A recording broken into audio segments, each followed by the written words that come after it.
Welcome to the AgriPod, brought to you by Herdwatch, the #1 farm management app used on over 21,000 farms. Join me, Katie Shanahan, as we bring together top experts in agriculture, influencers and more each month. Uncover invaluable tips and tricks to navigate the agricultural calendar successfully. Engage in insightful discussions and current agricultural issues, all whilst having some fun along the way. Transform your farming journey by downloading the Herdwatch app today and say goodbye to farm paperwork. I'm nervous. Come on, let's go. Hello everyone and welcome back to another episode of the AgriPod by Herdwatch. My name is Katie Shanahan and I'm delighted to be joined by Natalie Kovarik from Nebraska. Natalie is a rancher and social entrepreneur after previously working as a pharmacist. You might recognise her from speaking at events, Instagram, or from her podcast DiscoverAg, where she advocates for agriculture and helps educate and connect people to ranch life. With her background and experience as a cattle rancher, along with her passion for advocacy, Natalie holds the tools to give what will be a very insightful and educational podcast. So thank you very much for joining me today, Natalie. Oh, I'm so honored. Thank you for having me on. Brilliant. So this is officially my second podcast with an American guest. So you're very welcome. Yes. It's always fun to cross the pond and bridge. Yeah. So I'm guessing it is early there for you now, is it? Yes, it's first thing in the morning. Good. Well, thank you again for being on here. We're not going to take up too much of your time, but I'm interested to get into it. And as I previously said, I may say wrong terminology for any Irish listeners, they don't really use the word farming. It's more ranching. Am I correct? Yeah, actually in the United States, that's up for debate a little bit. It's very geographical dependent term. So if you were talking to people a little bit more on the East Coast, I think you could get away with saying like cattle farms. But once you start getting like over the Mississippi River, kind of into the Midwest area, and then definitely West Coast, Northwest area, you'll hear the term ranching used a lot. Well, I'm sure you'll understand what I'm saying anyway, hopefully. Yeah, I think so. Good. So let's get into it, Natalie. There's obviously going to be some Irish, some UK listeners and some North American listeners. So for the people who may not know who you are, just give me a little bit on your background, where you're from, growing up and so on. Yep. So I grew up a little ranch kid. It's in my family. I grew up in the state of Montana, so the northwest part of the United States, on a cattle ranch there. I was fourth generation, and it was a registered Hereford operation. I have 3 older sisters, and we grew up very involved on the ranch, but my parents also, it was very, very important to them that we all went and got educations outside of agriculture. So that's where my pharmacy degree came into play. I actually went to college for pharmacy, and when I graduated, I really had no plans to return to the family ranch. I was living near it, but I was working as a full-time pharmacist. I met my husband, who is actually a Nebraska cattle rancher, and that's how I got brought down to the middle part of the United States and kind of, I always say, like brought back into agriculture. When I married him, I didn't leave pharmacy, but I ended up just working part-time. And then that slowly diminished as I wanted to spend more time on our cattle ranch. And then as I was building my social career as well. Yes, safe to say you've had a busy few years, a lot of changes going on, but I can kind of get the impression that it's has turned into more of a family ranch. Would I be right in saying that? Yeah. So my husband actually has roots in agriculture as well. He grew up 5th generation through his mother's side.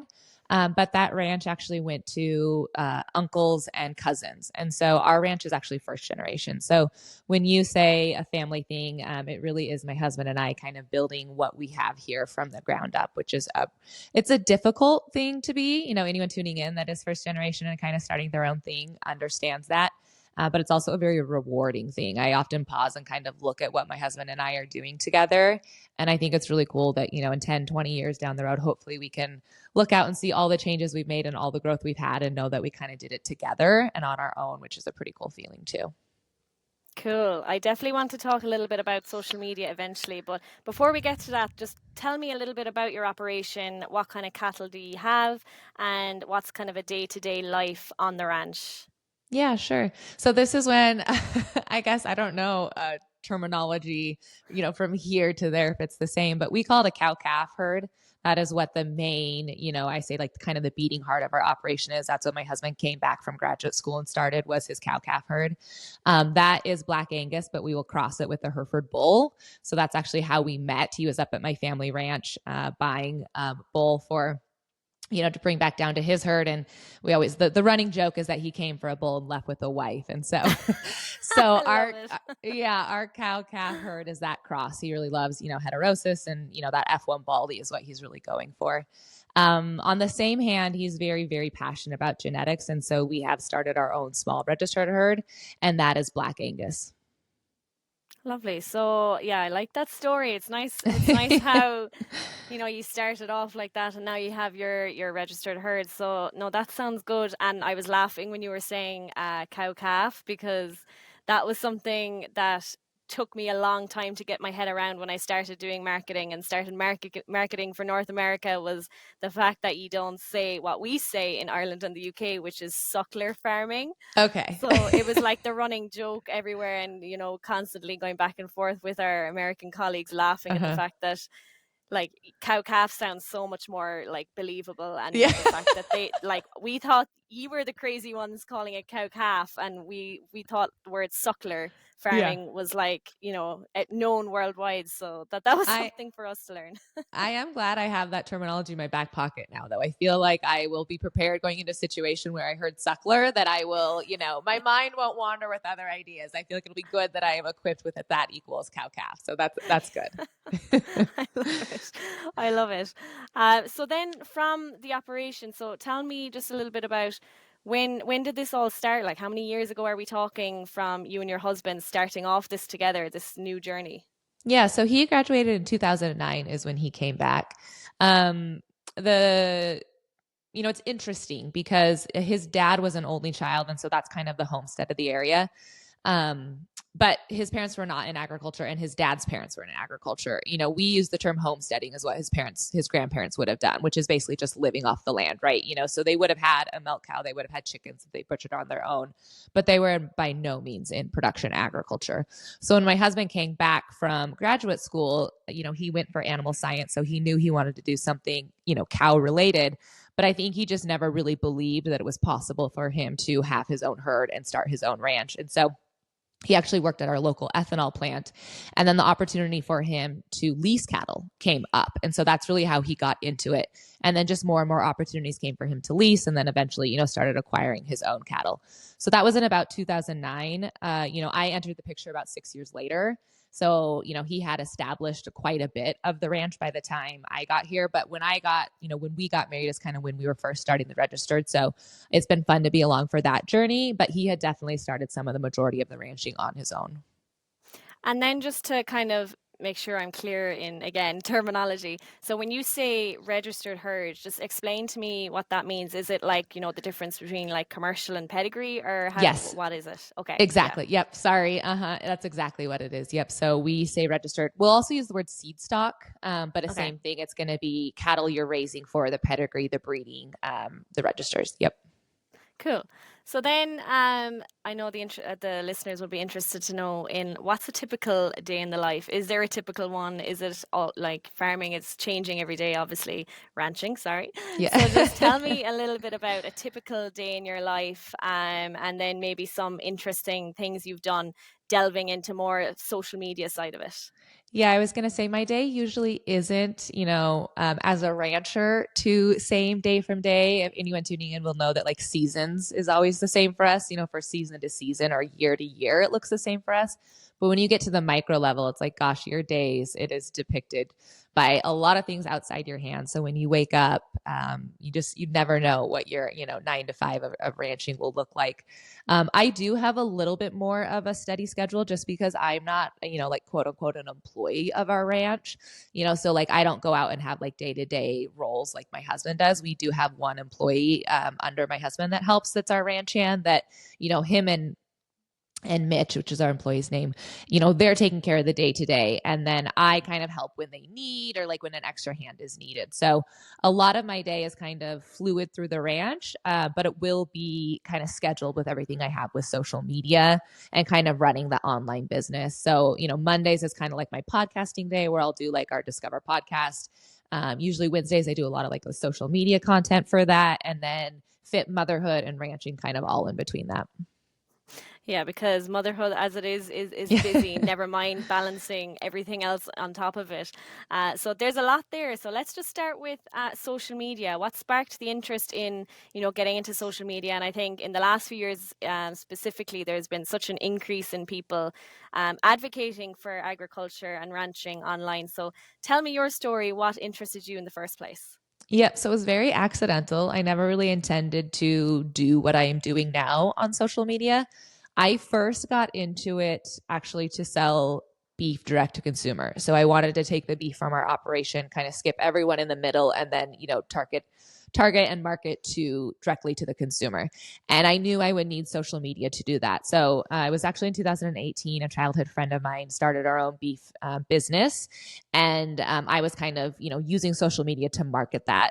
And I always say, like, kind of in the middle of that business, I just started realizing the power of social media as a marketing tool. And I also started realizing, I know it sounds so silly because it's very widely talked about now how much of a gap there is between consumers and producers. But when I grew up a ranch kid, and I grew up in a very kind of rural community, I didn't realize that disconnect because, there wasn't kind of in my community, in my area. And when everyone is ranching and you don't really have exposure to, people that aren't familiar with their lifestyle, I just didn't recognize actually that disconnect and that gap until I got online. So when I was in that business, marketing and talking to consumers online and kind of sharing, the story of our beef and our family, I started just realizing, wow, people have these questions, people have these misconceptions. There are misconceptions out there. So about halfway through, 2 years is how long I did that business. I ended up kind of telling my husband, I think we should pivot and step away from this direct-to-consumer beef business and instead kind of do what I do now. Like I had this feeling, just as I said, like recognizing how much of a marketing tool social media was, and then also how there was that need for ranchers and farmers to kind of connect with consumers. I just thought, I think it's time to pivot and do more of like personal brand work around our family. And so I ended up switching and doing that in 2020. Wow, so it's been a busy few years, and obviously there was kind of COVID there as well, which probably didn't help in trying to get the message out. So it's great to see more and more people pushing the message online. Yeah, I think it's really great that, agriculture as an industry as a whole has really taken to social media. And as you said, there are more people who are stepping up to share online. I think it's really cool. It's not for everyone. I am never one to like say that, every rancher and farmer needs to be online, but I think the people that are called to it, and who have a message or maybe are gifted in the ability to share online and storytell and kind of connect with people, I think it's really cool when those people step in and kind of fill that void for sure.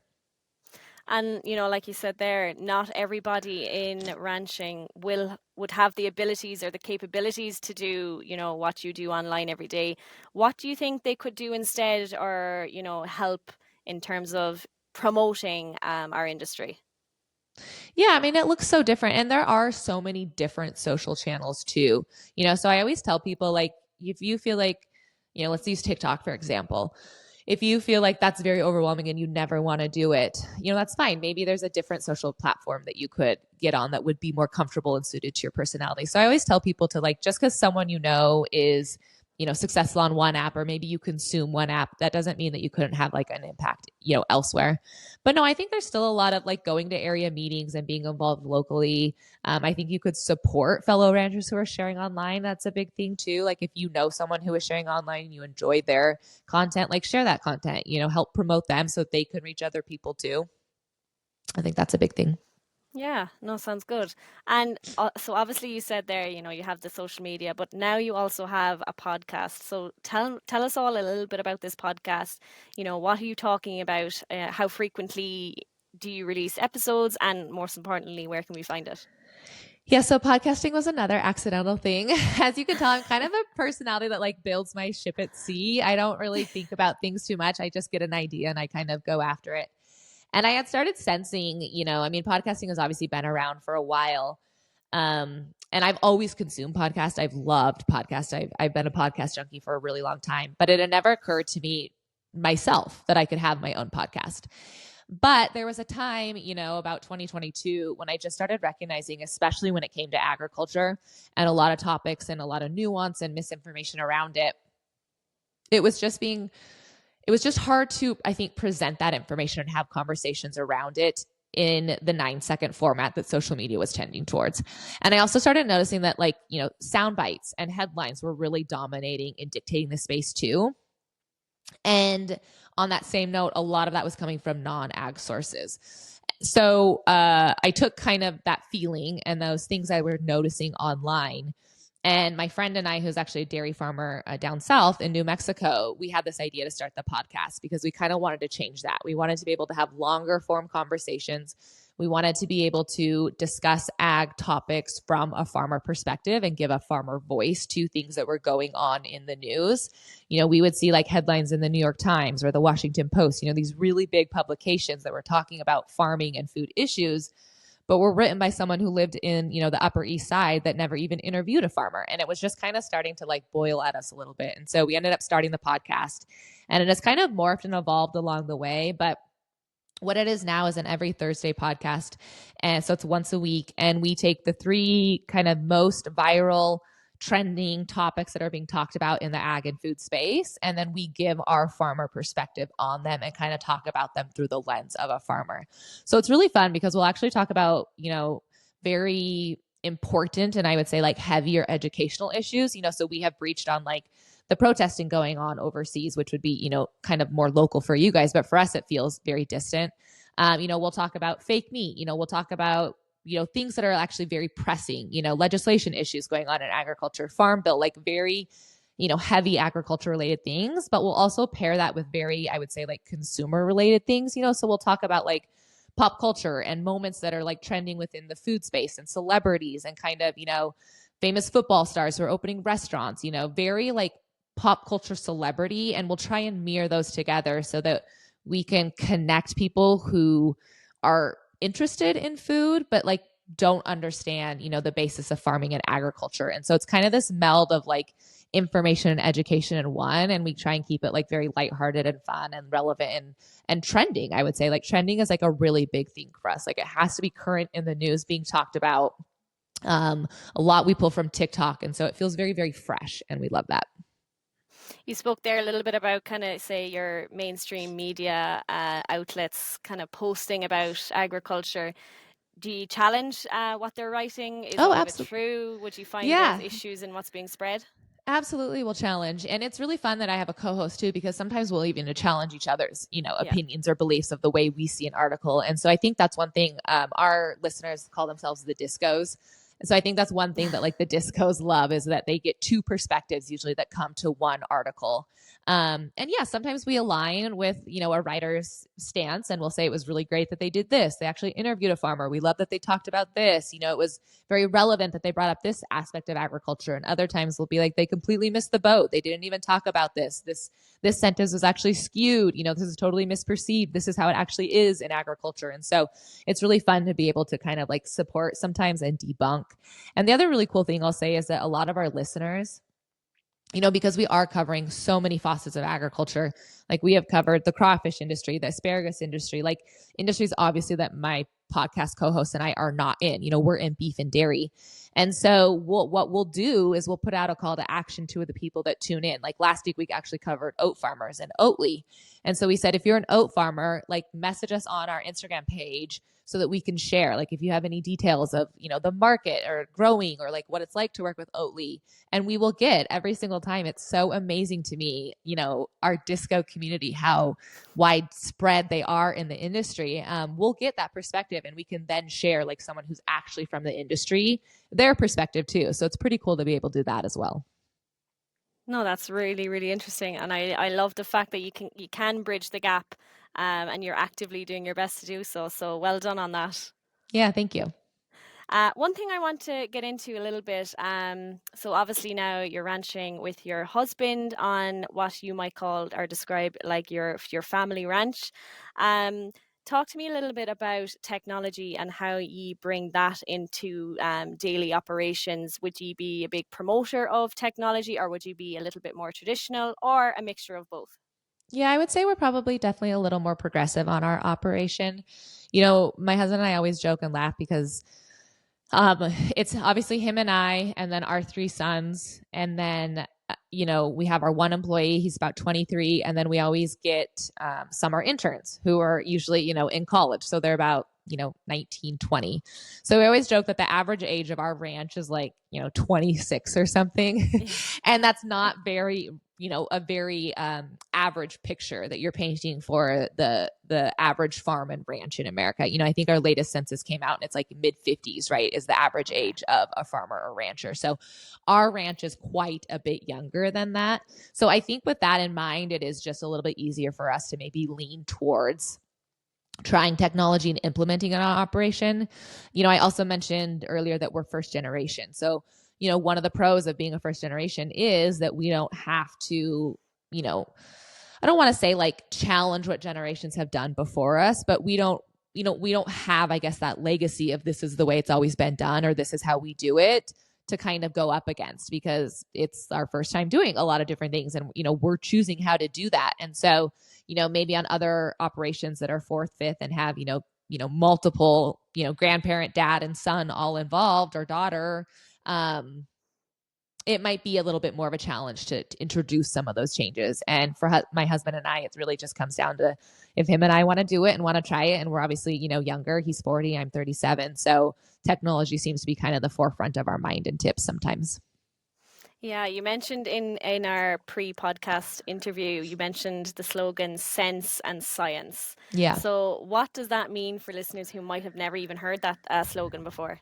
Yeah, that's actually a slogan from a company here in the United States called Gen X, which is like a breeding company. So they use that slogan as a promotion for kind of their stance on the industry. It's cow sense and cow science. And so what they use it to stand for, make sure you're breeding off of, pedigrees and numbers and EPDs and all these things, like this data, the science side of the industry. But don't let that override the common sense of, what you can see in a cow, right? Sometimes people will push numbers, or, my husband will just talk a lot about how like you can look at a good cow sometimes and you can just tell, right? So it's like mirroring that sense and science. And so I kind of said that same, pulling that out bigger picture.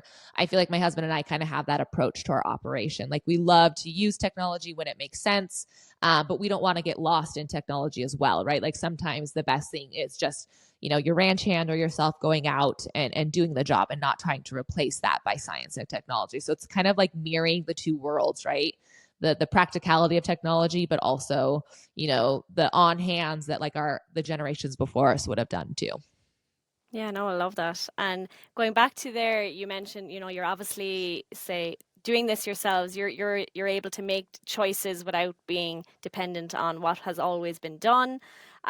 Coming from a farm here in Ireland where I have a young father still actively working on the farm. It's his farm, and I'll be foolish to ever think otherwise for a long time to come.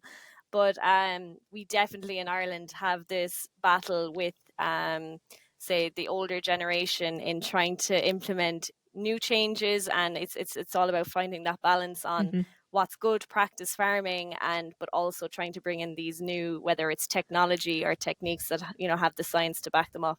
Yeah, no, it's definitely a challenge. Like I said, my family ranch, I have two sisters on there that still work with my dad as well. And so when I go back, again, there's just pros and cons to being a first generation. It's hard. I'll go back to our family ranch and I'll think, gosh, everything is so pristine here. It's well established. I wish we didn't have, like the land debt that, my parents don't have. Like there's definitely very positive things to having a generational operation.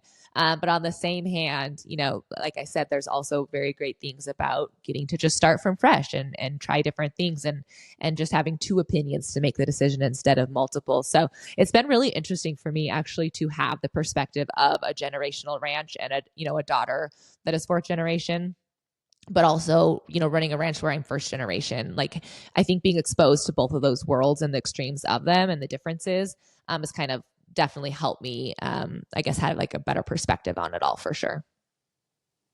Cool. Moving on there, so you have three lovely sons. I know something that's very important to you is estate planning. So that wouldn't be something that I would be familiar with here in Ireland. We probably have another way of saying it, but just explain to me what exactly is estate planning and why are you so passionate about it? Yeah, so estate planning is what we used to refer to basically the plan to pass the ranch from one generation to the next. Like, what does that look like? When does that transition make place? The monetary aspect of it, kind of the selling of the land, the passing of the land, like how all of that works.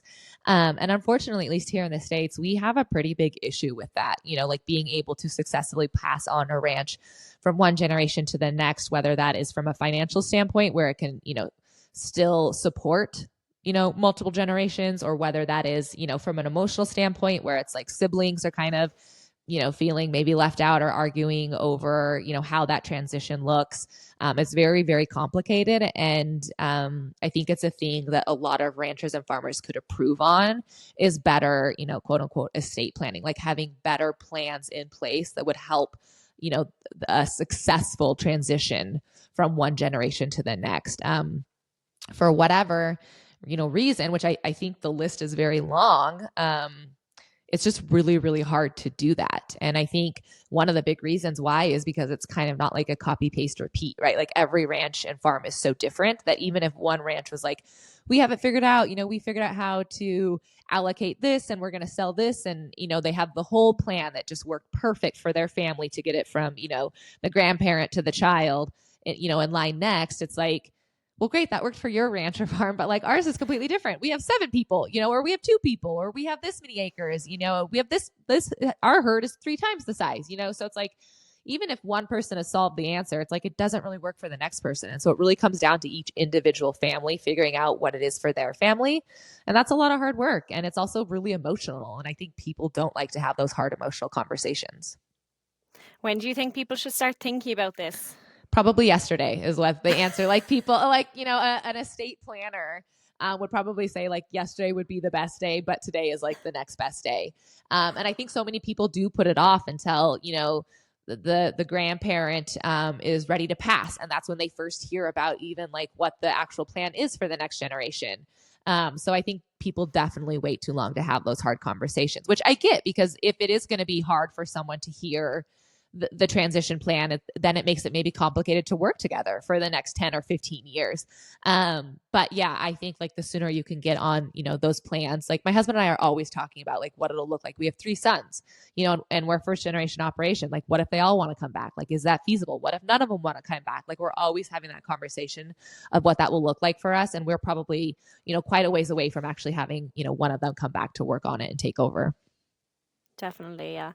So, obviously your husband, went out on his own years ago and started off ranching.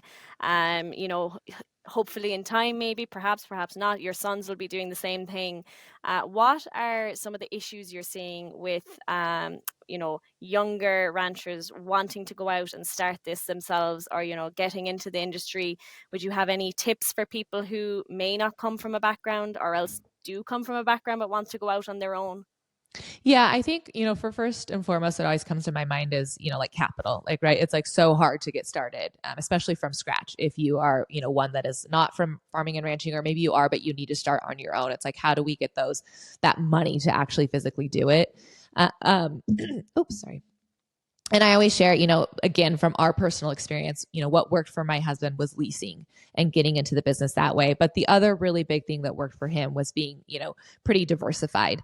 So, if you look at what my husband was doing, in the beginning years of the operation, it was a lot of different things. Like he had his cow-calf herd that was going, he was doing AI business, which would be like artificial insemination. He was backgrounding, he was doing heifer development. He was doing like all of these things basically just to bring income into the ranch at different times, instead of, what maybe some operations can get away with, like one big bull sale at the, one time of the year, and then maybe selling hay at the other time of the year, like whatever that looked like. It's like he needed income coming in at all different times. And he really diversified, it was all within agriculture, obviously, but he was diversified within ag, so that, if, cattle prices were down, it's like we had something else that was maybe bringing income that wasn't affected by that.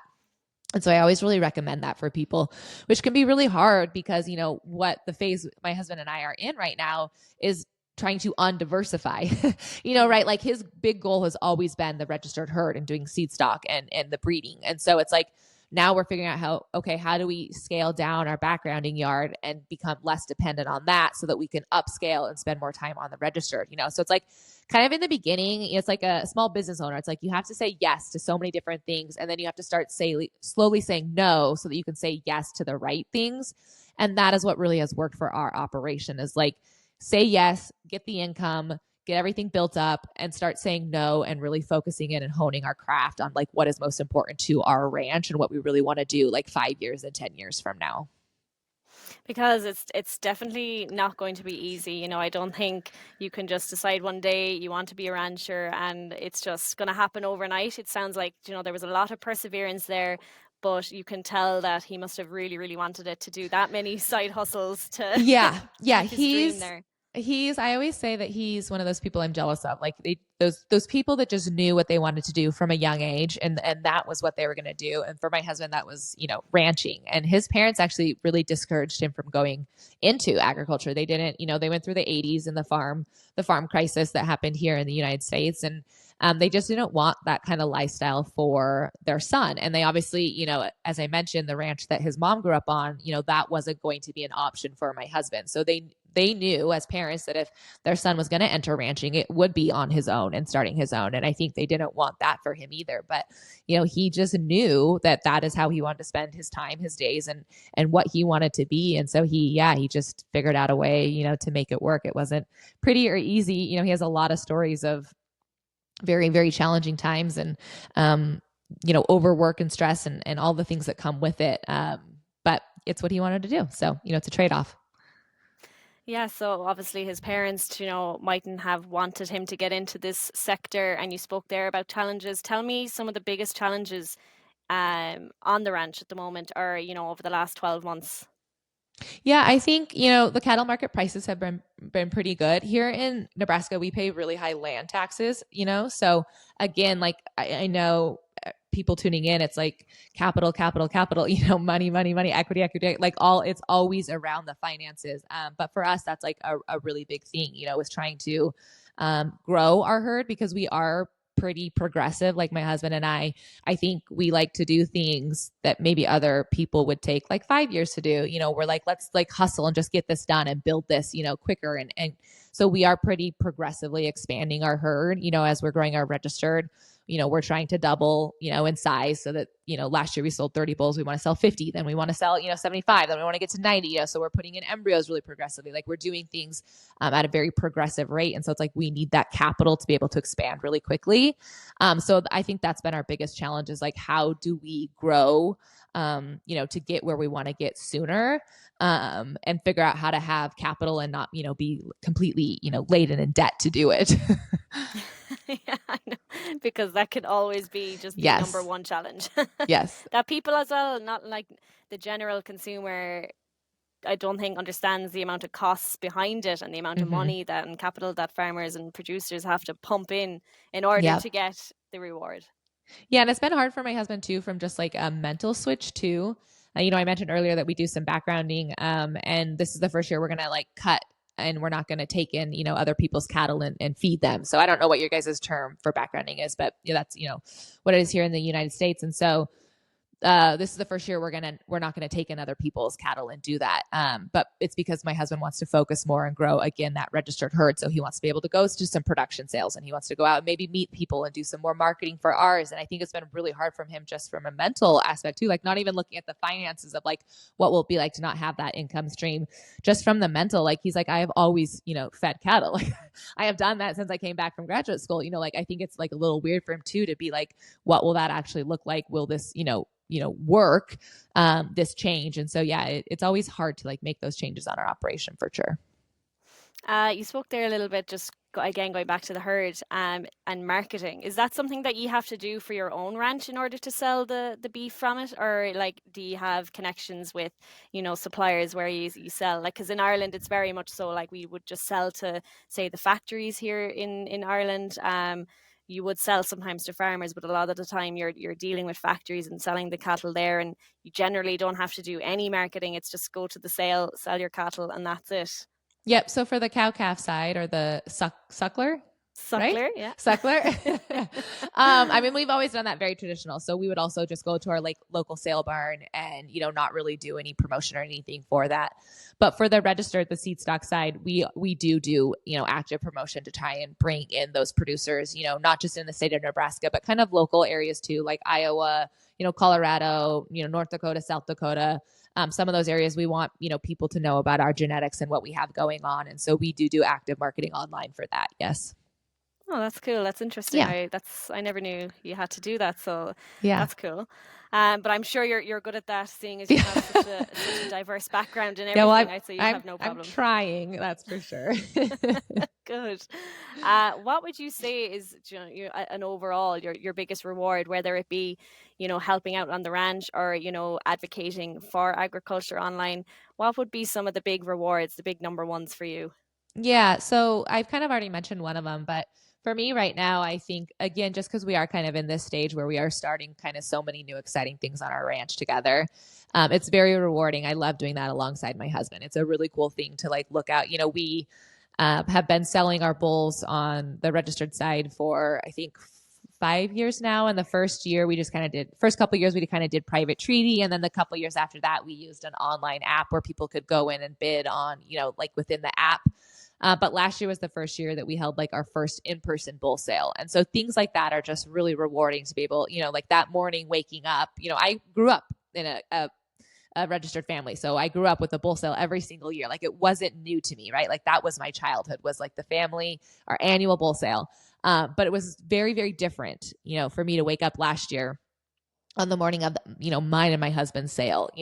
We had to convert like our calving barn into our sale barn. We had to do so many different things on our operation that I just, obviously when I was growing up, didn't realize my parents were doing, or my parents didn't have to do because they were past that phase. Right. And so, waking up that morning, I just couldn't get over like how it felt to do that. Like my husband and I on our own.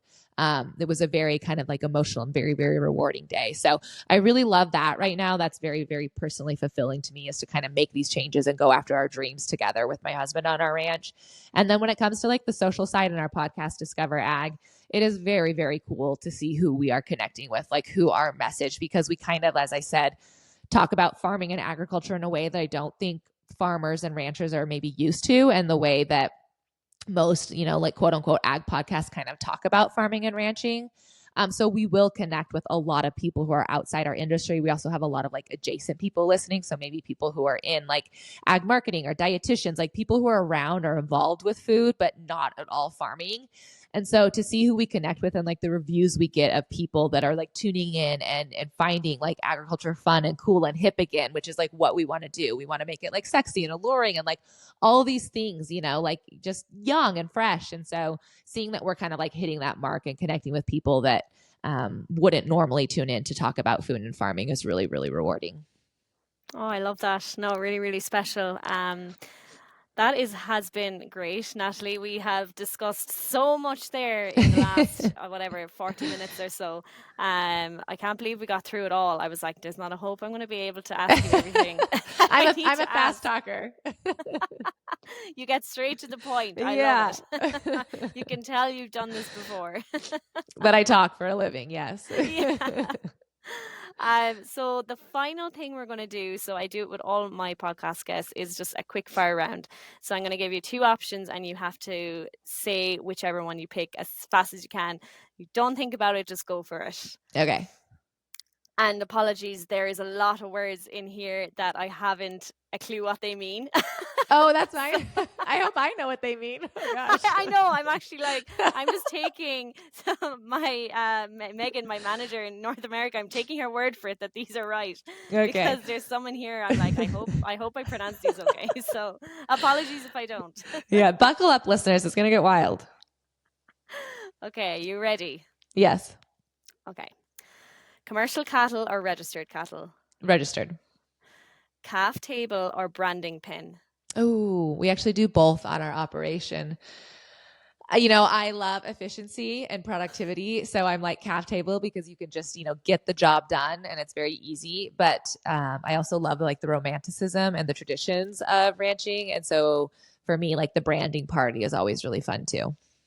I'm going to take your word for it because I've never heard of either of those.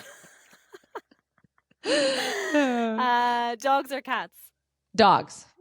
Public speaking events or podcasting? Podcasting. Coffee or tea? Neither. Spring or fall? Fall. Rodeo or football? Oh gosh. If it's on TV, football. If it's in person, rodeo. Nebraska or Montana? Oh, I think once you're a mountain girl, it's hard to take the mountains out of you. So as much as I love Nebraska and I love the Midwest, I think I'm going to have to say Montana. You're staying true. Yes. New Holland or John Deere? Oh gosh, neither. I'd say Case. Oh, interesting. Yeah. We'll have all the Case fans now backing you. Yes. And finally, Huskers or Grizzlies? Oh, Huskers. Okay, you're going to have to tell me what that Those is. are football teams, the mascots. Well, now I know. Yes. It has been absolutely a pleasure. Natalie, thank you for joining myself and the Herdwatch team. No, it was my honor. Thank you so much for having me on. Good. We're looking forward to continuing our relationship with you, and hopefully maybe if I get out to North America, they might bring me out there sometime. I'll come and visit you. My husband would absolutely love that. Not that I wouldn't love it too, but he loves when people come visit the ranch. So that would make his day. Yes. That is my dream, to go visit a proper ranch. So yes, hopefully we can make that one happen. I can show you what a calf table is and also maybe what a branding is. So yes. And we'll go watch a rodeo in person. Yes. That'll be great. Brilliant. So thank you so much for joining me today. Yes, thank you. So that is it, folks. Thanks for listening. Make sure you tune back in next month where we will have another guest. It could be from Ireland, UK, or North America, or maybe someone new. So until then, we'll talk soon. This podcast was brought to you by Herdwatch. Download the Herdwatch app today to eliminate farm paperwork and make better decisions with your farm in your hand. I hope you enjoyed this month's AgriPod by Herdwatch. Tune in next month where we will have another special guest in store. Bye!